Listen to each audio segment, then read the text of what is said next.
पलट जाए ब्रह्मांड, ये ब्रह्मांड पलट सकता है, लेकिन मैंने जो बातें कही हैं वो पलट नहीं सकती है, वो झूठी नहीं हो सकती है। फिर दूसरा दोहा लिखा हुआ था कि गुरु को रखिए माथ पर, चलिए आज्ञा माय। जिस गुरु ने नामदान दिया है उसको अपने मस्तक पर रखो, चलते फिरते सोते जागते उठते बैठते हमेशा गुरु का ध्यान कर प्यारे, गुरु का ध्यान कर प्यारे, बिना इसके नहीं छूटना। उनकी मूरत सूरत को बराबर याद करते रहो। गुरु को रखिए माथ पर और चलिए आज्ञा माय। जो आदेश हैं आदेशों का पालन करते चलिए। कहे कबीर तादास को तीन लोक भय नाय, तीनों लोकों में तुम्हारा कोई बाल नहीं बांका कर पाएगा।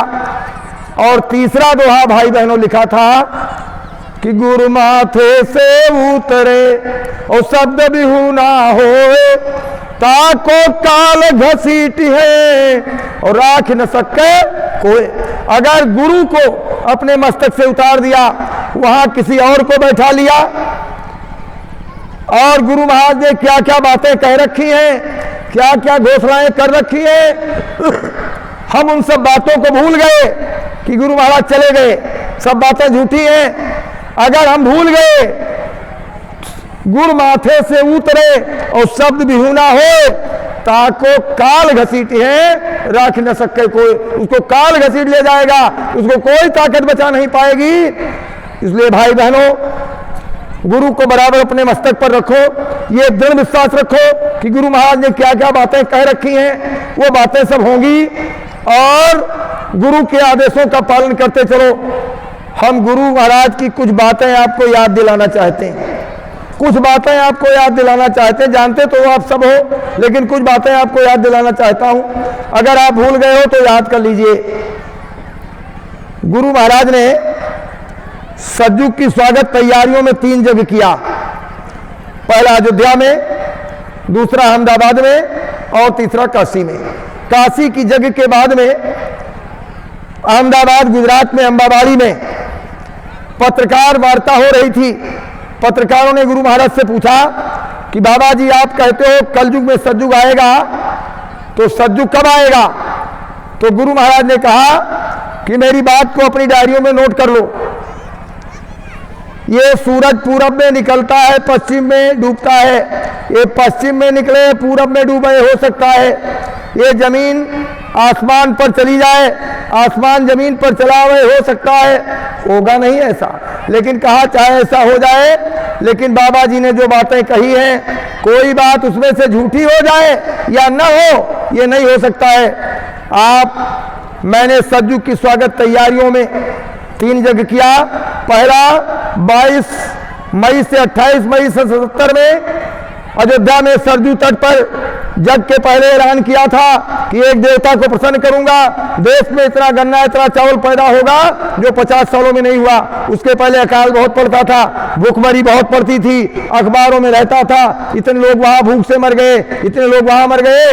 गुरु महाराज ने, मैंने भगवान से प्रार्थना किया कि इनको अन्न के बिना मत मारो, कोई और सजा देना। कहा जग किया, देवता को प्रसन्न किया, देश में इतना गन्ना इतना चावल पैदा हुआ जो 50 सालों में नहीं हुआ था। लोग गांव-गांव यानी चीनी के बराबर चावल के बराबर चीनी बदलते थे। काश्तकारों को गन्ना खेत में जलाना पड़ा, मिलें खत्म नहीं कर पाई।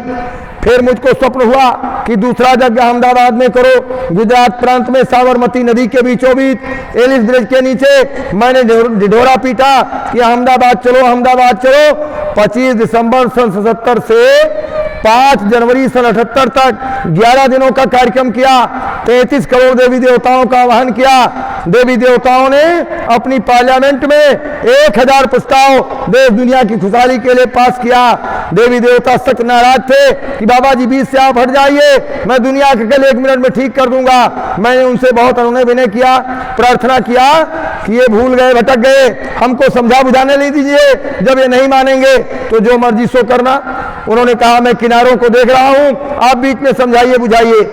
फिर कहा मुझको स्वप्न हुआ कि तीसरा यज्ञ परिवर्तन के देवता भगवान शंकर हैं, उनकी नगरी काशी में करो। मैंने ढिढोरा पीटा कि 15 से 25 फरवरी 5 यानी 25 दिसंबर सन 77 से 5 जनवरी सन 78 अहमदाबाद में, और 15 से 25 फरवरी सन 79 में काशी में गंगा रेती पर दशाश्वमेध घाट पर, यानी कहा कि 2 करोड़ नर नारियों का जमघट होगा।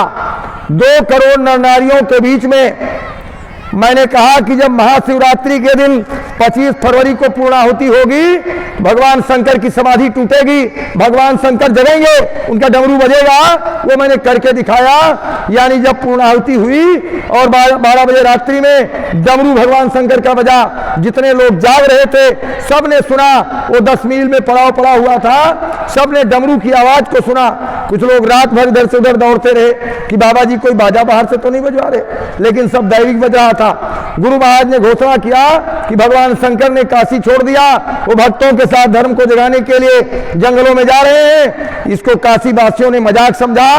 सुबह काशी विश्वनाथ मंदिर के पुजारी भगते हुए गुरु महाराज के पास आए और कहा, बाबा जी शाम को हमने जब भगवान विश्वनाथ का मंदिर बंद कराया तो उनकी चरण पादुका वहीं रखी हुई थी, और सुबह मंदिर खोला गया तो चरण पादुका किधर चली गई। गुरु महाराज ने कहा कि आप जानो और शंकर जी जाने, आप लोग तो मेरी बात को मजाक समझते हो। मैं कोई हवाबाजी नहीं करता, हवाबाजी नहीं करता, न होने वाली बात कोई कहता ही नहीं। गुरु महाराज ने कहा कि चौथे जग की प्रतीक्षा कीजिए, बड़े ध्यान से सुनना। कहा चौथे जग की प्रतीक्षा कीजिए, 10 महीने पहले उसकी घोषणा की जाएगी। जिस मैदान में वो कार्यक्रम होगा वहां कोई बड़ी नदी नहीं होगी, काशी की तरह से कोई बड़ा तीर्थ नहीं होगा, छोटी सी नदी होगी, झाड़ी झंखाड़ी होगी, चौड़ा मैदान होगा, लेकिन 10 करोड़ नर नारियों का वहां जमघट होगा। पूरे विश्व से लोग उसको देखने चले आएंगे, आदमी के पीछे आदमी होगा। उस समय हिंदुस्तान में 1000 गुना ज्यादा कार्यक्रम होंगे। उसी यज्ञ में मैं 72 घंटे पहले सतयुग आने की तारीख बताऊंगा, उस तारीख से सतयुग लगेगा। आपको इस बात को याद रखना है, ये भविष्यवाणी नहीं है, भविष्यवाणी अलग चीज है। ये उनकी घोषणा है कि इसको मैं करूंगा। उन्होंने कई बार कहा कि कोई कहे सतयुग आ गया तो आप मत मान लेना, उसकी तारीख मैं बताऊंगा। और जब सतयुग आएगा उसकी निशानियां बताया कि किसान के 1 बीघे खेत में न यूरिया होगी, न डाई होगी, न ट्यूबवेल, न पंपिंग सेट, समय पर ज्यादा गर्मी बरसात होगा, और किसान के 1 बीघे खेत में